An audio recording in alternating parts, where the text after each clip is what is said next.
રગડાની આ દુકાનને તમે રગડાની રાજધાની કહીને પણ બોલાવી શકો. હવે તમને થતું હશે એવડી શું કામ? આવો દેખાડો. આ છે દહીં રગડો, આ છે પાવ રગડો, આ સમોસા રગડો, તો વળી પાપડી રગડો પણ અહીંયા મળે છે. આ ઉપરાંત રગડાના અહીંયા અનેક પ્રકારો તમને મળી જાય અને એ પણ એક એકથી ચડિયા હતા. તો વળી રગડાની રાજધાની શું કામે? તો રાજકોટની 20 થી 22 ઐતિહાસિક માર્કેટોનું આ છે કેન્દ્ર બિંદુ પરાબજાર ચોક. અને આ પરાબજાર ચોકમાં નાસ્તાનો એક પ્રોમિનન્ટ પ્લેસ બની ગઈ છે. આ છે જય અંબે ફૂડ ઝોન.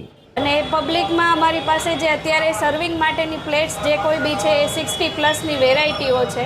અને એમાં બી અમારી મોસ્ટ પોપ્યુલર ડિમાન્ડિંગ પ્રોડક્ટ જે છે એ અમારો રગડો છે. રગડાની હારે લોકો ચટણી જેમ આપણે માથે એક્સ્ટ્રા નખાવતા જાય ને એમ લોકો રગડામાં રગડો એક્સ્ટ્રા નખાવતા જાય અને અનલિમિટેડ રગડો ખાતા જાય.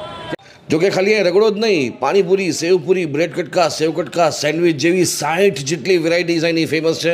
અને એમાં વડાપાઉં અને દહીં સમોસા જેવી તો પ્લેટો અહીંથી પાર્સલ આખા માર્કેટમાં જતી હોય છે. અને એમાંય જ્યારે એક કસ્ટમર માટે દહીં સમોસાની પ્લેટ બનતી હતી ને ત્યારે મને ટેમ્પટેશન થોડું વધી ગયું કે યાર એક પ્લેટ તો આય ખાઈ લઉં. પણ એકચ્યુઅલી હું અહીંયા આવ્યો તો ખાસ તો પાપડી રગડો ખાવા માટે. મારો મેઇન ટાર્ગેટ એ હતો. અને એ પાપડી રગડાવાળો મારો એક્સપિરિયન્સ એકદમ ઢાસુ, એકદમ જોરદાર રહ્યો. અને એમાં પાછું અનલિમિટેડ રગડો નાખીને જે આપણને મજા આવતી હતી. આમાં બોનસમાં જે વસ્તુ મળતી હોય ને એની વાત જ અલગ છે. તમે પણ આ બોનસનો એક્સપિરિયન્સ કરવા પહોંચી જજો જય અંબે ફૂડમાં, પરાબજાર ચોક, નાગરિક બેંકની બરોબર સામે.